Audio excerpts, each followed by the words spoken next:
நம்ம இன்னைக்கு ஜப்பானோட ஒரு அழகான இடமான மவுண்ட் ஃபியூஜிக்கு தான் ட்ராவல் பண்ண போகிறோம். ஸோ இந்த ஜேர்னி எப்படி இருந்துச்சு அது எல்லாத்தையும் இந்த வீடியோவில் நம்ம பார்ப்போம். இந்த ஆக்டிவிட்டி பார்த்தீங்கன்னா க்ளூக் அப்படின்ற ஆப் மூலமாக தான் புக் பண்ணது. ஸோ நம்ம போகிறது பார்த்தீங்கன்னா ஒரு பஸ் டூரில் நம்மளை கூட்டிகிட்டு போகிறாங்க. ஒரு 40 பேர் நம்ம கூட ட்ராவல் பண்ணுவாங்க. அது போக ஒரு கைடும் இருப்பாங்க. ஸோ அந்த கைடு அந்த பஸ்ஸில் போகும்போது நிறைய ஃபேக்ட்ஸ் இன்ஃபர்மேஷன்லாம் அப்படியே சொல்லிட்டு வந்திருந்தாங்க. ஸோ இந்த ப்ளூ கலர் தான் நம்ம வந்த பஸ். அதுக்கப்புறம் நின்றுட்டுருக்க தான் நம்மளுடைய கைடு. இந்த இது பார்த்திங்கன்னா டோக்கியோலேருந்து ஸ்டார்ட் ஆகி மவுண்ட் ஃபியூஜி வரையே கூட்டிகிட்டு வந்துடுவாங்க. ஸோ இப்போ ஃபஸ்ட்டு ஸ்டாப் நம்மளுக்கு நிறுத்தியிருக்கிறது பார்த்திங்கன்னா கவகிச்சோ நேச்சுரல் லிவிங் சென்டர். ஸோ இது ஒரு பார்க் ஆக்சுவலாக. இந்த பார்க்லேருந்து அப்படியே பார்த்தோன்னா அப்படியே மவுண்ட் ஃபியூஜி வியூ நம்மளுக்கு தெரியுது. அதுக்கப்புறம் இந்த பார்க்கில் ரொம்ப அழகான பூக்கள் இருந்துச்சு. நாங்கள் வந்ததோ மே மாதம். ஸோ நிறைய பர்பிள் கலர் ஃப்ளார்ஸ்லாம் தெரிஞ்சுது. இது ஜப்பானோட பீக் சீசன் எப்போனா மார்ச்லேருந்து ஏப்ரலில், அதான் சக்குரா சீசன் அப்படின்னு சொல்லுவாங்க. ஸோ அந்த நேரத்தில் இன்னுமே அழகான பூக்கள்லாம் இருக்கும் அப்படின்னு சொன்னாங்க. அப்படியே இந்த பார்க்லேயே பார்த்தீங்கன்னா அந்த பில்டிங் தான் கெஃபே. அதுலேயே அப்புறம் ரெஸ்ட் ரூம் ஃபெசிலிட்டி இருந்துச்சு. அப்புறம் மவுண்ட் ஃபியூஜி ரிலேட்டட் சாவனட்ஸ் வேணும்னா அதுவுமே அதுக்குண்டான கடைகளும் இங்கே இருக்குது.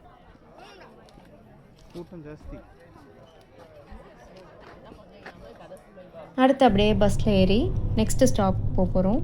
நெக்ஸ்ட்டு ஸ்டாப்போட பேர் பார்த்திங்கன்னா ஒஷினோ ஹக்காய். இப்போ அந்த ஒஷினோ ஹக்காய் அப்படின்றது இங்கே நீங்கள் பழையங்காலத்து அந்த பில்டிங்ஸ்லாம் நம்ம பார்க்கலாம் இந்த வில்லேஜில். ஸோ இது மேஜராக இங்கே நிறுத்துறது இந்த லன்ச் சாப்பிட்றதுக்கு. மதியானம் டைம் ஆயிடுச்சு அப்படின்றனால லன்ச் சாப்பிட போகிறோம். ஸோ இங்கே நாங்கள் மட்டும் வரலை, வேறு நிறைய டிஃப்ரெண்ட் டூர் ஆப்ரேட்டர்ஸுமே அவங்க பஸ்ஸை ஸ்டாப் பண்ணி ஸோ கூட்டம் இங்கே ஜாஸ்தியாக இருக்கிறத பார்க்கலாம். ஸோ நிறைய டூரிஸ்ட் வந்திருந்தாங்க. இந்த சைடு இருக்கிறது எல்லாமே ஹோட்டல்ஸ் தான். இங்கே அவங்களுடைய லோக்கல் டிஷ்ஷஸ், சீ ஃபுட், போக், அதுக்கப்புறம் டெசர்ட்ஸுமே நிறையா இருந்துச்சு. அது போக அங்கங்கே பார்த்திங்கன்னா இந்த கிளியரான பாண்ட்ஸ் எல்லாம் பார்க்கலாம். இந்த பாண்டுமே பார்த்திங்கன்னா ரொம்ப அப்படியே நீட்டாக இருந்துச்சு. அண்டு சின்ன சின்ன காயின்ஸுமே இங்கே தெரியும் இந்த பாண்டுக்குள்ளே. ஏன்னா அந்த காலத்துலலாம் இந்த பாண்டுக்குள்ளே காயினை போட்டால் லக் அப்படின்னு சொல்லிட்டு பிலீவ் பண்ணியிருக்காங்க. அது இப்போ ஆனால் போடக்கூடாது அப்படின்ற ரூல் வந்துடுச்சு. ஸோ அந்த மாதிரி அந்த பாண்டு இந்த மாதிரி வியூஸ்லாம் அங்கே இருந்துச்சு. இப்போ அடுத்து 3வது ஸ்பாட் இது என்னதுன்னு பார்த்தீங்கன்னா செங்கன் பார்க்கு. இது ஒரு சின்ன ஹில்லு. இந்த ஹில்லுக்கு மேலே அப்படியே நடந்து போகிறதுக்கு ஒன்று இந்த மாதிரி ஒரு பாதையை சூஸ் பண்ணலாம். இப்படின்னே ஸ்டீப்பாக போகுது, இதுலேயும் போகலாம். இல்லை நம்மளுக்கு இது நடக்கிறதுக்கு கஷ்டமாக இருக்கும் அப்படின்னா படியும் இருக்குது. ஸோ ஸ்டெப்ஸு ஜாஸ்தியாக தான் இருக்கும். இந்த ஸ்டெப்ஸில் ஏறி அப்படியே அந்த மலையோட டாப்புக்கு போகணுன்னா அங்கே ஒரு டெம்பிள் இருக்குது. ஸோ அந்த இந்த டெம்பிள் பேர் தான் பகோடா டெம்பிள். ஸோ அந்த பகோடா டெம்பிளோட ப்ளஸ் பாயிண்ட் என்னென்னா இந்த டெம்பிளுக்கு அப்படியே ஆப்போசிட்டில் தான் மவுண்ட் ஃபியூஜியோட வியூ தெரியும்.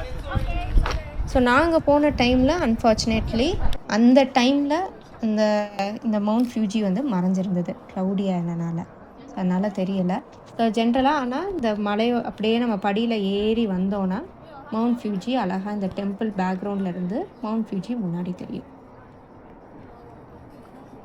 ஸோ டோட்டலாக மேலே ஏறி வர்றதுக்கு மட்டும் ஒரு 20 நிமிஷம் எடுத்துச்சு இந்த படியில் ஏறி வர்றதுக்கு. திருப்பி படியிலேருந்து கீழே இறங்குறதுக்கு ஒரு 10 நிமிஷம் எடுத்துச்சு.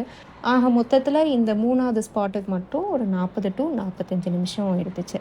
இப்போ நம்ம படியில் ஏறி போகிறோன்னா படியில் ஏறி போகிறது ஈஸி, ஆனால் கொஞ்சம் எனர்ஜியும் தேவை. ஆனால் அங்கங்கே நின்று அப்படி போகிற மாதிரி இடங்களும் இருக்குது அந்த படியில் போகும்போது. ஸோ ஆக மொத்தத்தில் நாங்கள் அப்படியே எல்லாத்தையும் முடிச்சுட்டு ஒரு 5-5:30 போல் திருப்பி நம்மளை டோக்கியோலே ட்ராப் பண்ணி விட்டுருவாங்க. ஸோ இது க்ளூக்கில் ஒரு ஆளுக்கு பார்த்திங்கன்னா 5000 ருபீஸு. ஸோ ஒரு ஒர்த்தான ட்ரிப்பு. உண்மையிலே நிறைய மெமரிஸ் கேரி பண்ணிட்டு நல்லா வந்தோம். இந்த வீடியோ உங்களுக்கு பிடிச்சிருக்கும் அப்படின்னு சொல்லிட்டு நினைக்கிறேன். பிடிச்சிருந்தா கண்டிப்பாக கமெண்ட் பண்ணுங்கள்.